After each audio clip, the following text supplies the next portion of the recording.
Des de l'Ajuntament de Vilafranca i amb l'ajuda de la gent del nostre poble, anem a fer que les activitats no paren. Així que ja ho saps, Vilafranca es queda a casa.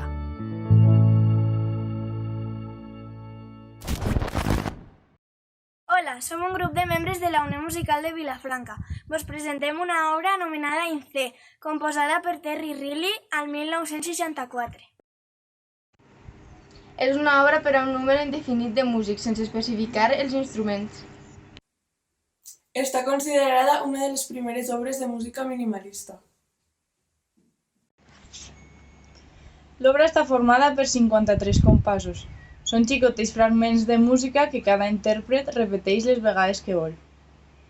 A poc es van afegint instruments i la música va evolucionant, es va fent més densa. L'obra no té una duració determinada.